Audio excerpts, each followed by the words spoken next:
저는 지난주에 하나님께서 아벨과 그 제물은 받으시고 가인과 그 제물은 받지 않으셨다는 말씀을 드렸습니다. 여기서 우리가 중요하게 한 번 더 생각해 볼 표현이 하나 있습니다. 그것은 아벨과 그 제물, 그 다음에 가인과 그 제물이라고 표현한 것입니다. 하나님은 제물만 받지 않습니다. 제사란 제물만 받는 것이 아니라 사람이 중요합니다. 여기서 보면 아벨과 그 제물, 카인과 그 제물이라고 말한 걸 보면 사람과 제물이 분리되지 않았다는 것을 의미합니다. 다시 말하면 그 제물을 드리는 사람이 누구냐 하는 것이 굉장히 중요하다는 것이죠. 아벨과 그 제물을 하나님이 받으셨지만 카인의 제물은 받지 않으셨기 때문에 카인은 상처를 받았습니다. 거절을 받는 것은 상처가 됩니다. 부모로부터 거절을 받았다든지 친구로부터 거절을 받았다든지 내가 좋아하는 사람으로부터 거절을 당했을 때 사람에게는 상처가 있게 됩니다. 상처는 어디서 오는가? 거절에서부터 오는 것입니다. 카인은 제물을 드렸는데 하나님이 받지를 않으셨기 때문에 상처를 받은 것입니다. 상처를 받으면 어떻게 됩니까? 분노가 생깁니다. 어떤 사람은 이유 있는 분노를 가진 사람이 있지만 어떤 사람은 이유 없는 분노가 있는 사람이 있습니다. 괜히 화가 나는 거예요. 뭐가 이렇게 신경질이 나는 거예요. 분노가 생기면 얼굴 색깔이 변해집니다. 그래서 카인은 심히 분노하였고 얼굴의 색깔이 변하였더라 이렇게 되어 있습니다. 이러한 카인을 보고 하나님은 다음과 같은 질문을 던집니다. 내가 분노를 터뜨림이 어찌미며 얼굴 색깔이 변한 것은 어찌미냐? 만약 내가 선을 행했다면 어찌 낯을 들지 못하겠느냐? 그렇습니다. 대부분의 사람들이 화를 내는 것은 잘해서 화내는 사람은 없습니다. 다 자기가 잘못하고 화를 내는 것입니다. 자기가 실수하고 화를 내는 것입니다.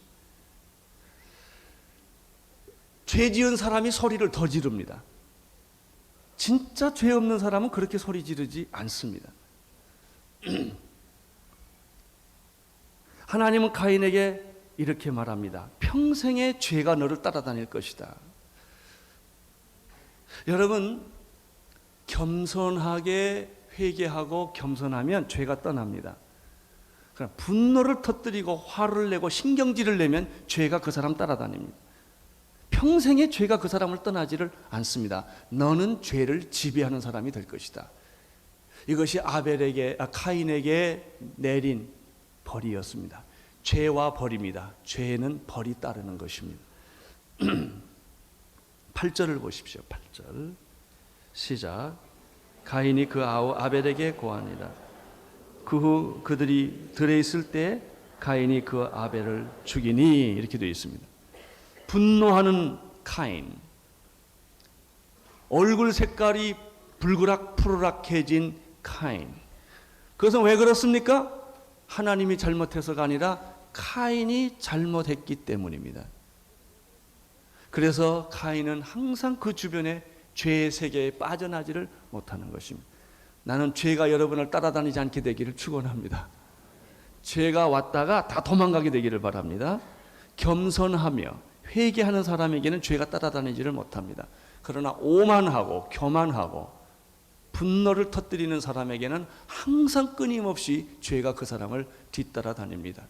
분노를 터뜨리고 안색이 변하면 어떤 일이 생깁니까? 사람의 마음이 과격해집니다. 불안해집니다. 안정감이 생기지를 않습니다. 말을 해도 곱지가 않습니다. 8절에 보면은 카인이 그 아우 아벨에게 고하니, 우리나라 말로 고하다 그러면 이해가 빨리 안 됩니다. 말했다 그러면 조금 쉽습니다. 카인이 아벨에게 이야기를 했다.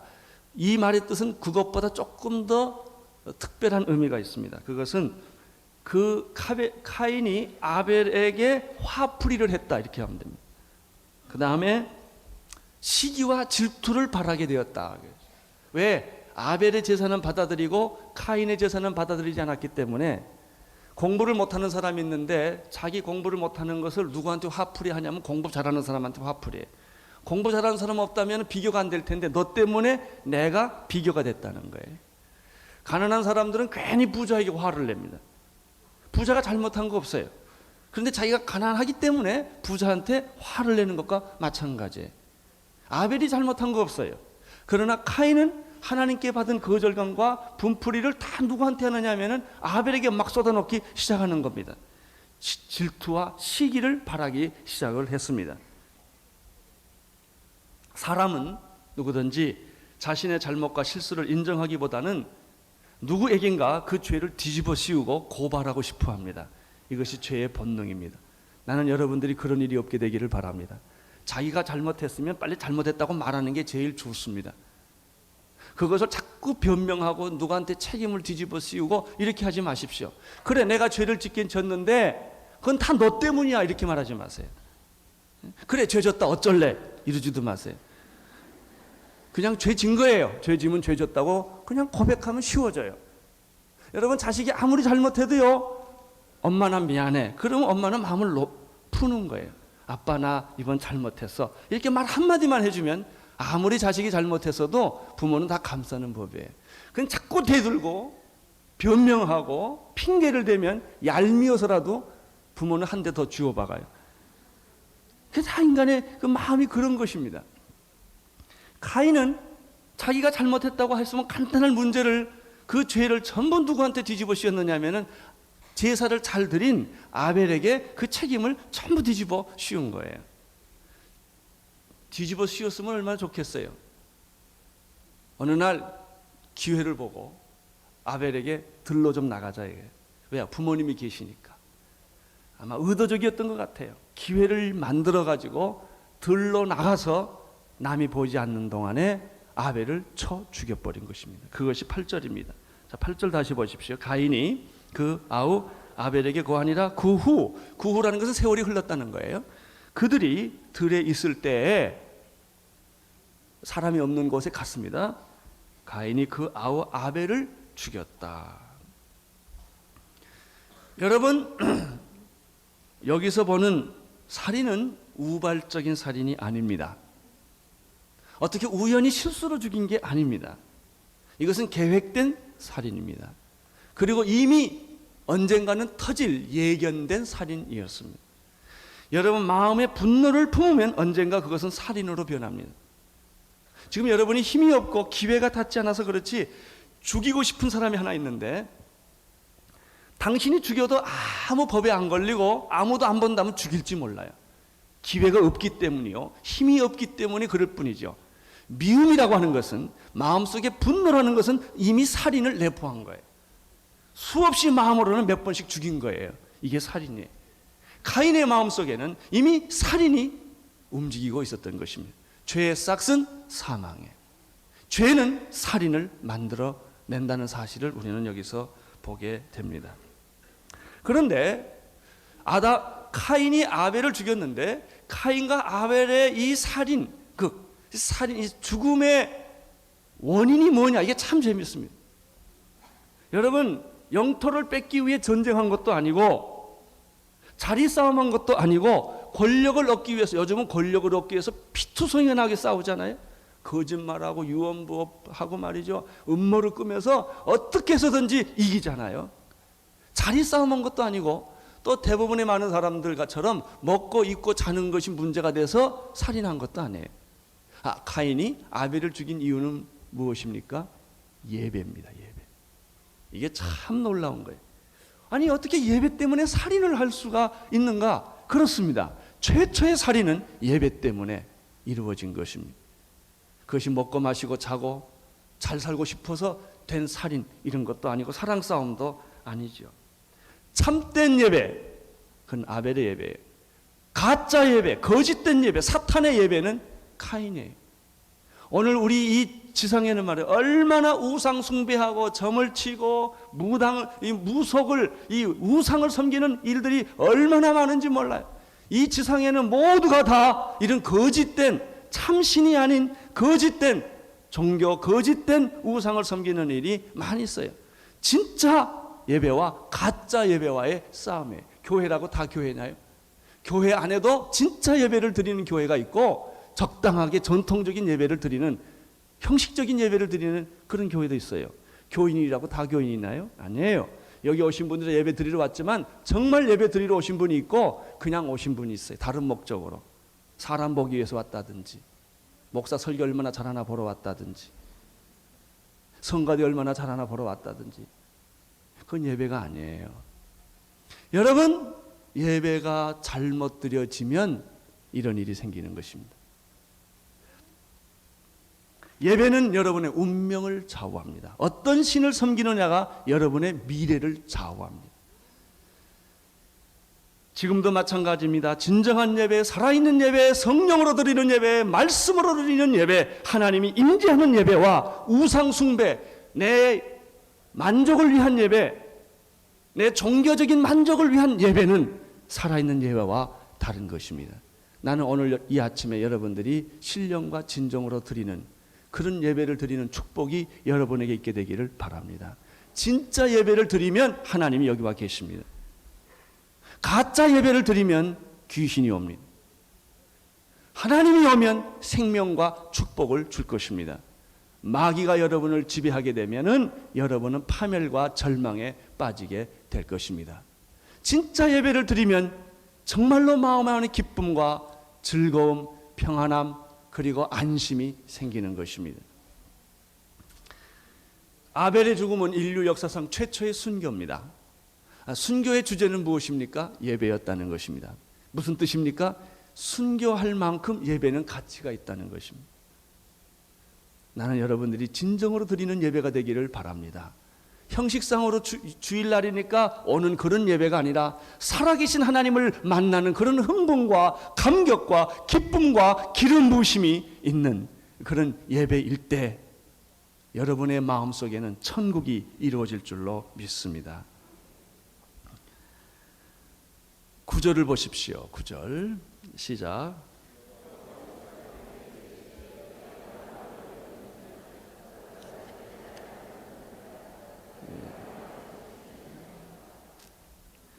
카인은 하나님께 거절을 받아 상처를 받게 되었고 그 상처는 분노로 변하게 되었고 분노는 얼굴 색깔과 성격을 변화시켰습니다.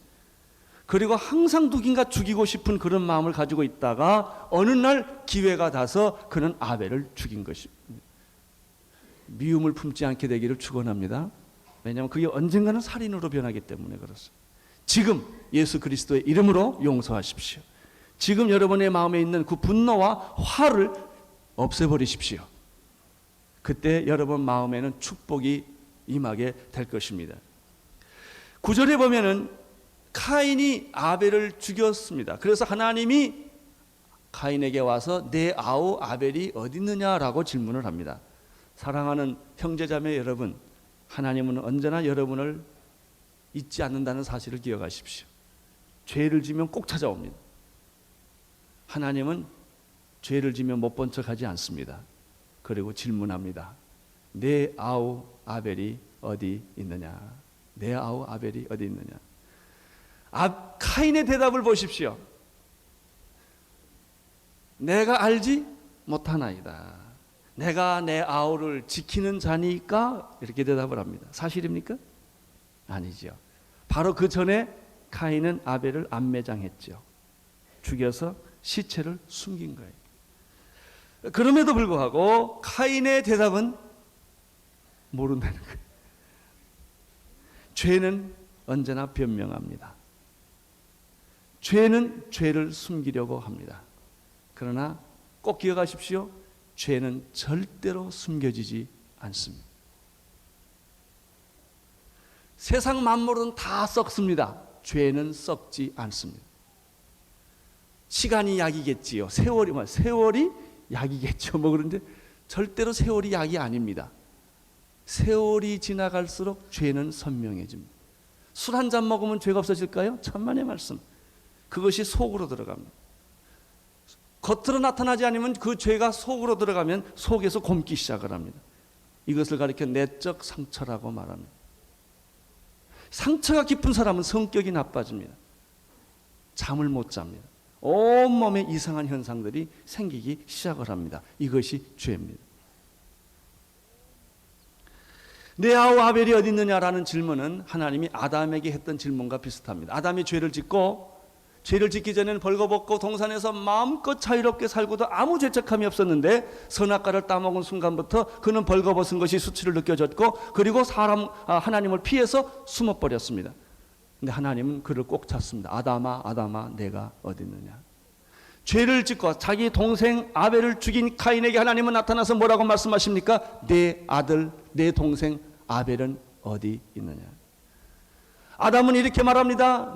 내가 벌거벗었으므로 숨었나이다 라고 말하는 것처럼 카인은 자기 동생을 자기가 죽여놓고도 내가 모르겠습니다. 아벨이 어디 있는지 모르겠습니다. 내가 아벨을 지키는 자입니까? 라고 신경질적인 반응을 보였습니다. 우리는 여기서 몇 가지 사실을 보게 됩니다. 첫째는 하나님은 죄를 지은 카인에게 찾아오신다는 것입니다. 죄를 지으면 하나님이 그 즉시 죽여버리지를 않습니다. 그 사람을 구원해 주기를 원합니다. 여러분이 죄에 빠졌을 때, 여러분이 우상에 빠졌을 때, 여러분이 귀신에게 빠졌을 때 하나님은 여러분을 그 즉시 처리해 버리지를 않습니다. 구원하기를 원하십니다. 찾아갑니다. 그리고 이야기를 합니다. 내 아우 아벨이 어디 있느냐. 기회가 있습니다. 죄를 지은 사람은 언제나 기회가 있습니다. 바로 그 시간 변명하지 말고 도망가지 말고 하나님 내가 잘못했어요. 말 한마디만 하면 하나님이 그를 축복해 주십니다. 그러나 죄는 계속해서 내 안에서 이렇게 유혹을 합니다. 도망가라, 거짓말해라, 없다고 그래라, 죄 안 졌다고 그래라. 자꾸 내 안에서 이런 유혹의 말을 던지는 것입니다. 여러분, 내 동생 아벨이 어디 있느냐라고 하는 질문은 하나님께서 아벨이 죽은 것을 모르고 그랬을까요? 아니죠. 다 알고 하시는 말씀입니다. 질문할 때는 하나님이 뭘 몰라서 질문하지 않다는 거 아시길 바랍니다. 다 알고 질문해요. 내 아우 아벨이 어디 있느냐 이렇게 하나님이 질문해요. 내가 지금 어디 있느냐 이게. 이것은 이 질문하는 것은 하나님의 가슴은 이미 찢어졌어요. 하나님의 눈은 퉁퉁 부었어요. 눈물이 넘어났어요. 하나님의 마음은 지금 말할 수 없이 비참해요. 이것은 마치 자기의 사랑하는 자녀가 죄를 지어서 타락해서 멀리 떠나갔을 때 부모는 손 하나 쓸 수가 없어서 안타까워 우는 거하고 똑같아요. 여러분, 죄를 진 지극히 잘못한 자녀를 둔 부모는 어떻게 해요? 모르는 척 할 수도 없고 그걸 다 드러내게 할 수도 없고. 이게 부모예요. 이분이 하나님이세요. 카인이 죄를 졌어요. 모른 척 할 수가 없어요. 죄는 벌을 받아야 돼요. 죄는 대가가 있어요. 절대로 죄는 피해 나가지 못해요. 많은 사람이 왜 죄를 짓는지 아세요? 죄의 대가가 없다고 생각하기 때문에 그래요. 그렇지 않아요. 죄는 벌이 있는 거예요. 죄는 대가가 있는 거예요. 하나님이 벌은 주긴 줘야 되겠는데 그 벌을 받을 대상이 자기 사랑하는 아들이란 말이죠. 그러니까 벌을 주는 게 그렇게 힘이 들고 그렇게 안타깝고 그렇게 괴로운 게 하나님의 마음이에요. 여러분을 사랑하는 하나님의 마음은 멍들어 있어요. 자기 아들을 십자가에 못 박혀 죽이는 하나님의 가슴은 찢어진 거예요. 눈물을 흘리면서 능력이 없어서가 아니에요. 능력이 있지만 여러분 능력을 쓰지 않는 거예요. 하나님. 여러분은 한마디로 간단하게 처리할 수 있어요. 그러나 힘이 있는데 쓰지 않는 걸 가리켜 온유라고 그래요. 하나님이 능력이 있는데 쓰지 못하는 거예요. 왜요? 사랑 때문에. 여러분은 그저 하나님의 심판 얼마든지 할 수 있어요. 노아 홍수처럼 불로 심판 다 할 수 있어요. 사랑하기 때문에 참고 계시는 거예요. 이분이 하나님이십니다. 9절을 한 번 더 보겠습니다. 9절 시작.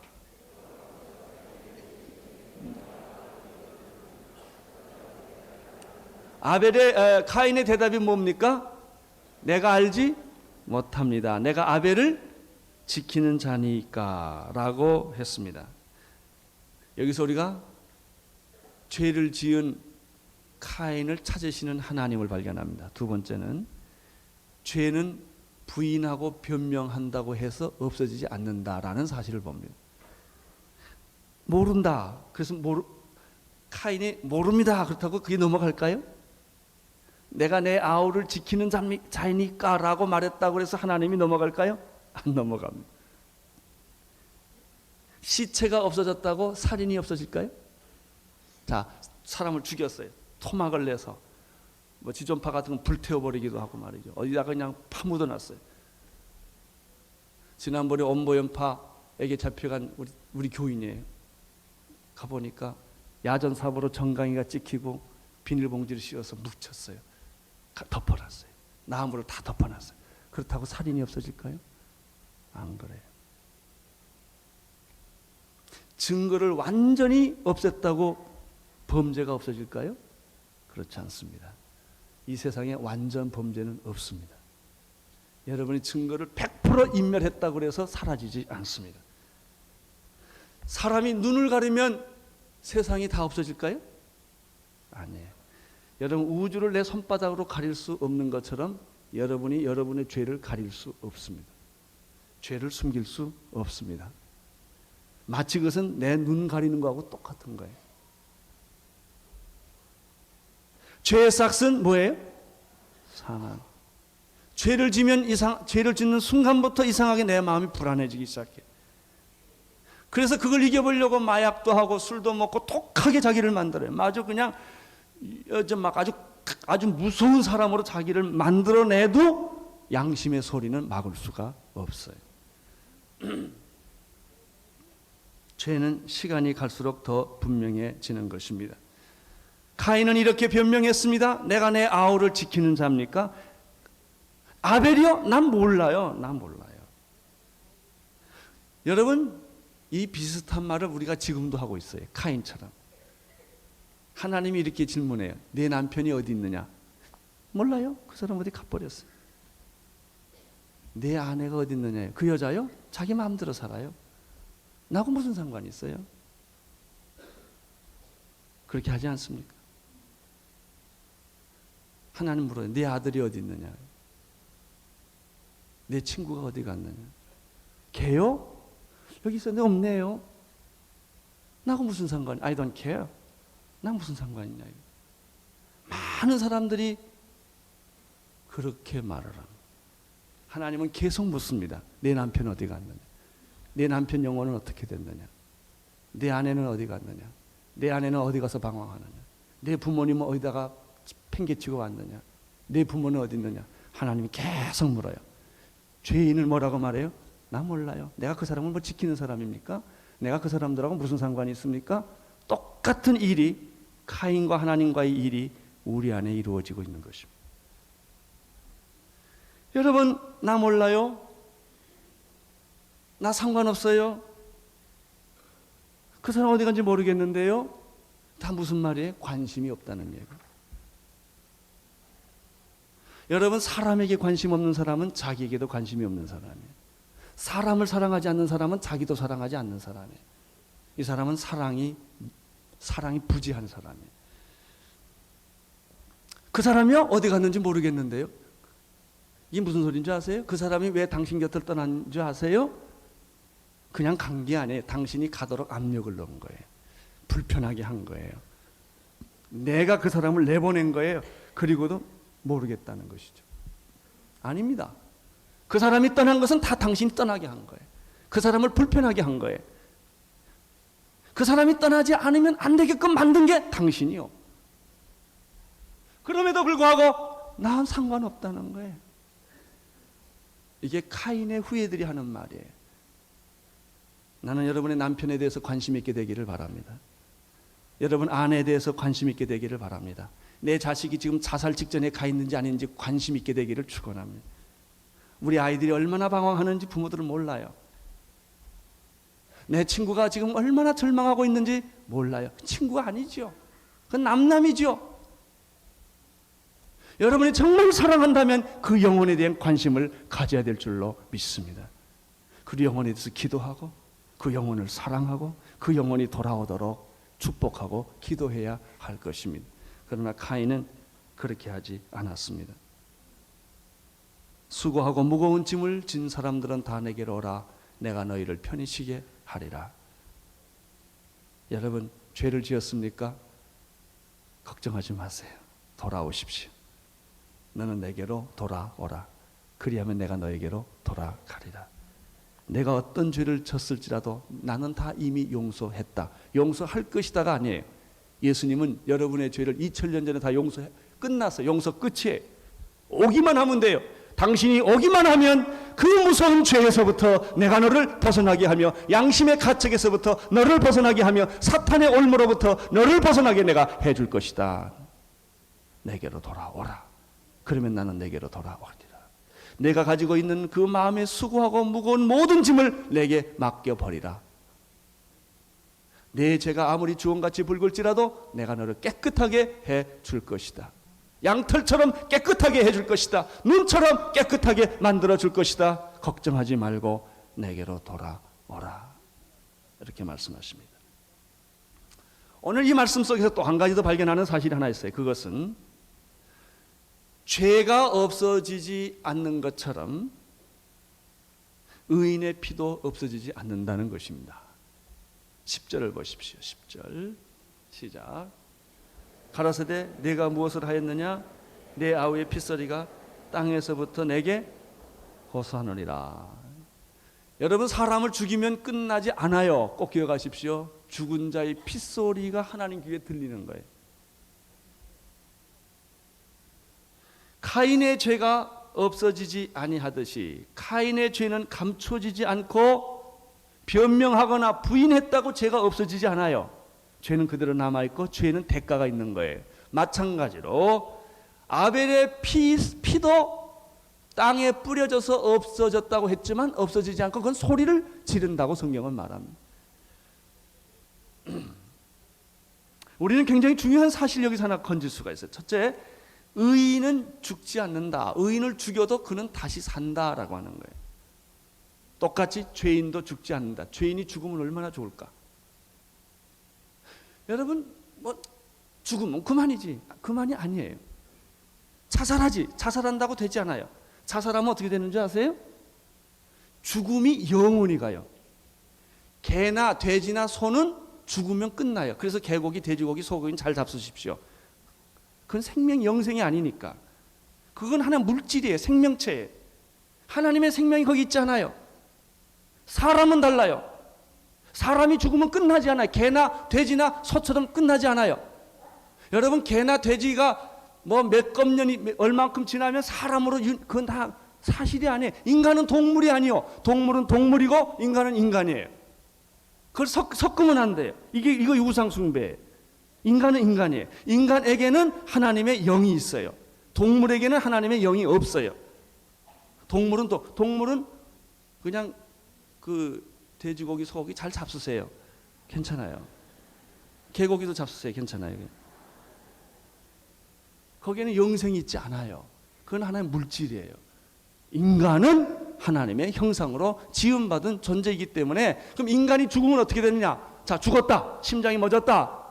육체는 땅으로 들어가지만 그 인간은 안 죽는 데 문제가 있어요. 안 죽는 데 문제가 있어요. 둘 중에 하나예요. 안 죽으면 어떻게 되느냐?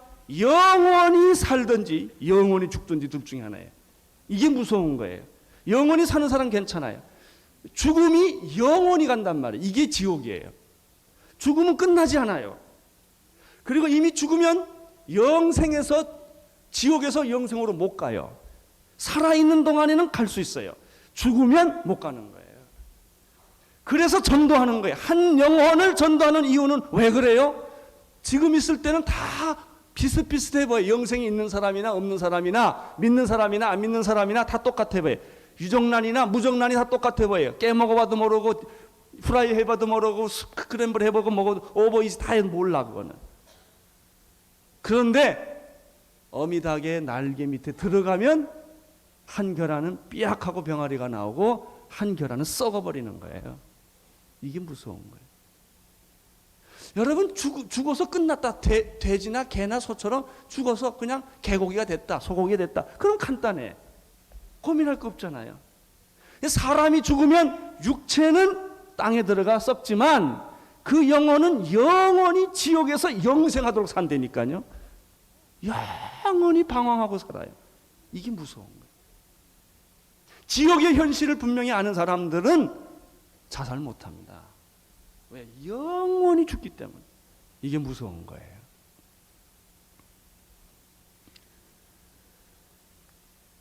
10절에서 보면은 아벨의 피가 내 아우 아벨의 핏소리가 땅에서부터 누구 귀에 들렸다?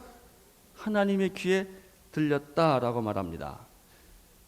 이것이 구약에서 보이는 최초의 부활 사건이에요. 아벨은 죽지 않았어요. 핏소리가 들리는 거예요. 여러분, 사람들 억울하게 하지 마세요. 사람의 피를 함부로 흘리지 마세요.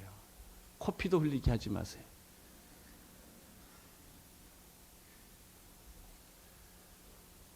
예수님께서 누가복음 11장 51절에서 아벨에서부터 성전 사이에서 죽은 사가라의 피까지 너희가 다 갚아야 할 것이다, 그렇게 말했습니다.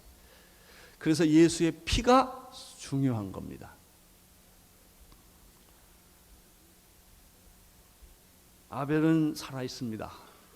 죽지 않았습니다. 죽었지만 하나님 앞에서 계속 말하고 있습니다. 사랑하는 형제자매 여러분, 부활이 있다는 사실을 믿으십시오. 여러분이 죽는다고 죽지 않습니다. 영원히 삽니다. 예수께서 말씀하시길 나는 부활이요 생명이니 무릇 살아서 나를 믿는 자는 영원히 살겠고, 이렇게 말했습니다. 나를 믿는 자는 죽어도 살겠고 무릇 살아서 나를 믿는 자는 영원히 죽지 아니하리라. 할렐루야. 예수는 길이요 진리요 생명입니다. 나로 말미암지 않고는 아무도 아버지께로 올 자가 없습니다. 그래서 예수 믿으라는 거예요. 예수를 믿으면 하나님의 생명이 여러분 안에 있고 여러분이 죽어도 다시 삽니다. 그러나 예수를 믿지 않으면 하나님의 생명이 없기 때문에 죽으면 어떻게 되는가? 죽음으로 끝나는 것이 아니라 영원히 계속 죽어가는 거예요. 우리가 그런 말 하잖아요. 혼이 떠돌아다닌다고 그러잖아요. 이렇게 끊임없이 이 우리의 방황하는 영혼이 지옥에서 방황하는 거예요. 이건 뭐하고 똑같으냐면요, 마라톤 하는 거 봤어요? 뛰는 거예요. 뛴다는 얘기는 언젠가 수도반다는 걸 의미하잖아요. 근데 수도하지 않고 계속 뛰어. 얼마나 피곤하겠어요. 여행이라는 것은 돌아올 집이 있다는 거예요. 근데 돌아올 집이 없는 거예요. 인생이라는 게 맨날 먹고 싸고 평생 그렇게 살고 자고 깨고 그냥 뛰고 사는. 아침에 깨가지고서 급하게 세수하고 그냥 가방 하나 들고 전철 타고 열심히 갔다 저녁에 들어와 자고 그냥 이거예요. 근데 그게 어딘가 끝났으면 좋겠는데 안 끝나요. 그냥 영원히 그렇게 사는 거예요. 얼마나 이게 피곤하고 힘들고 고독하는 거예요. 세상에 제일 무서운 게 뭔지 아세요? 방황이에요. 방황. 방황이란 시작이 있는데 끝이 없는 걸 방황이라고 그래요. 방황은 문학적으로는 멋있는 표현이요, 실존적으로는 죽음이에요. 몰라서들 그래요. 몰라서. 11절을 보십시오. 11절 시작.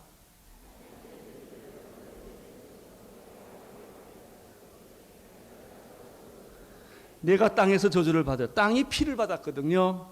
땅은 피를 먹습니다. 그리고 피를 토합니다. 죄의 대가는 영원하다는 것입니다.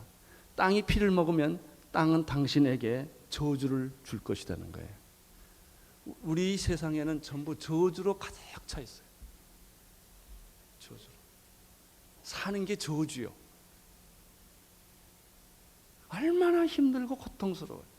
속이고 속고 죽이고 죽고 미워하고 시기하고 질투하고 다 뒤범벅이 돼가지고 겨우 살자. 내가 보니까 돈 많은 사람도 겨우 살아가고 돈 없는 사람도 겨우 살아가고 건강한 사람도 겨우 살아가고 병든 사람도 겨우 살아가더라고. 인생은 다 간신히 겨우 살아가는 존재들이요. 예수 믿으시기를 축원합니다. 예수 안에서 평안과 자유와 기쁨과 안식을 누리십시오. 이것밖에는 우리 인생에 진정한 소망이 없습니다. 12절을 보시기를 바랍니다. 12절 읽어주십시오. 내가 밭을 갈아도 땅이 다시는 그 효력을 내게 주지 아니할 것이요 너는 땅에서 피하여 유리하는 자가 되리라. 예, 땅이 피를 받았거든요. 밭을 갈아도 뭐라 그래요?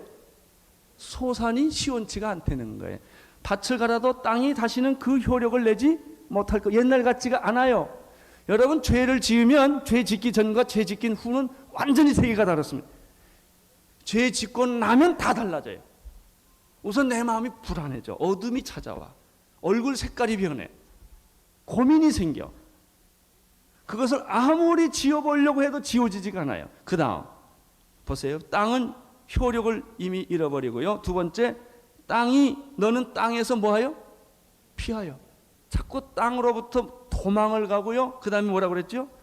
유리하는 자가 된다. 체념보다 더 절망적인 것은 없어요. 자살하고 싶은데 안 돼요. 이게 살인자에게 내린 벌입니다. 살인자에게 내린 벌은 뭘까요? 죽여버렸으면 좋겠어요. 아니에요. 영원히 방황하는 거예요. 끝났으면 좋겠어요. 안 끝나요. 이제 뛸 때는 재밌어요. 한참 좀 쉬고 싶은데 못 쉬게 하는 거예요. 계속 돌라는 거예요. 죽을 때까지. 아니, 죽을 때가 없지. 영원히 돌리는 거예요. 인생은 계속 뛰는 거예요. 스톱이 안 돼요. 얼마나 다리가 아프겠어요. 얼마나 피곤하겠어요. 얼마나 허걱대 그러겠어요. 그렇게 영원히 사는 게 지옥이요. 방황이 지옥입니다. 여러분, 아버지 집으로 돌아오시기를 축원합니다. 아버지 품 안에 돌아오시기를 바랍니다. 누구든지 예수 그리스도를 믿는 자는 구원을 얻으리라.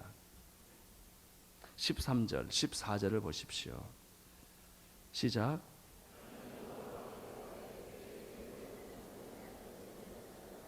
주께서 오늘 이 지면에서 나를 쫓아내시온즉 내가 주의 낯을 배웁지 못하리니 내가 땅에서 피하여 유리하는 자가 될지라. 무릇 나를 만나는 자가 나를 죽이겠나이다. 여러분, 드디어 가인이 죄가 얼마나 무섭다는 것을 이때 깨달은 거예요. 그 전까지는 죄를 가볍게 봤어요. 그냥 지면 되는 거지. 뭐 죄를 오늘만 졌나 어저께도 짓고 앞으로도 짓고 영원히 질 건데, 그 죄가 그렇게 무서운 줄 몰랐는데 카인이 이 13절 14절에 보면은 죄의 실존, 죄의 대가, 방황이 얼마나 무섭고 고독하고 외롭다고 하는 사실, 쉬어지지 않는다는 사실. 여러분이 심판은 내가 죽어버리면 끝나지, 안 끝나는데 문제가 있고 영원히 가는데 문제가 있고, 이사야 66장에는 이 지옥을 어떻게 설명했냐면요, 이 불 속에 있는 벌레 같다고 그랬어요. 이 벌레가 도라무통 같은데 뜨거운 도라무통에 들어가면요 파닥파닥 뛸 거 아니겠어요? 그 파닥파닥 뛰는 것이 뛰다 보통 벌레는 다 죽는데 지옥은 영원히 파닥파닥 거린다는 거예요. 수도비 없다는 거예요. 이게 지옥이에요. 여러분, 현대인들이 설교 안 하는 게 지옥이에요.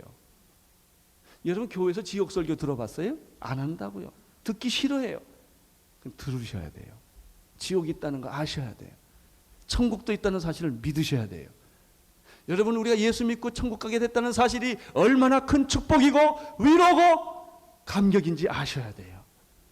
여러분은 이미 하나님의 자녀가 된 줄로 믿습니다. 지옥과 여러분은 상관이 없는 자인 것을 내가 믿습니다. 이 축복을 여러분이 누리시기를 바랍니다. 카인이 하나님께 말합니다. 하나님, 내 처벌이 너무나 감당하기가 어렵습니다. 죄의 짐이 너무나 무겁습니다. 방황이 이렇게 무서운 줄 내가 몰랐습니다. 여러분, 가출해 보신 분 있으세요? 여기 없겠죠, 물론. 그래도 혹시 또 누가 알 거 있는지. 가출의 문제가 뭔지 아세요? 싫어서 나갔는데 갈 데가 없다는 거예요. 떠났는데 갈 데가 없어요. 이게 무서운 것입니다. 떠나는 때는 기분이 좋아요. 에이, 미운 놈들, 싫은 놈들, 내가 잘 있어라, 나는 간다 그러고 떠났는데 가고 보니까 어디 가야 될지 몰라. 해는 지고 배는 고프고 돈은 없고. 어디 가요? 이게 방황이에요. 이게 무서운 거예요. 나는 여러분들이 다 하나님 품으로 돌아오시기를 축원합니다. 예수님 품으로 돌아오시기를 축원합니다. 가인이 하나님께, 하나님, 나를 쫓아내면 내가 어디로 갑니까? 사람들은 나를 다 죽이려고 합니다. 15절을 보십시오. 마지막 시작. 그렇지 않다. 가인을 죽이는 자는 벌을 7배나 받으리라 하시고 가인에게는 표를 주사 만나는 누구든지 할렐루야. 이런 가인에게 하나님은 심판을 하실 때 버리지 아니하시고 죽이시되 하나님은 구원하십니다.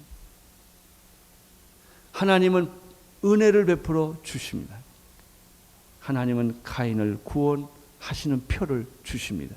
이것이 가인이 받은 표입니다. 하나님이 여러분 죄를 졌을 때 채찍도 드시지만 구원한다는 사실을 믿으시기를 바랍니다. 돌아오기를 원하십니다. 방황하지 말고 돌아오기를 원하십니다. 내게로 오라. 내가 너희를 편히 쉬게 하리라.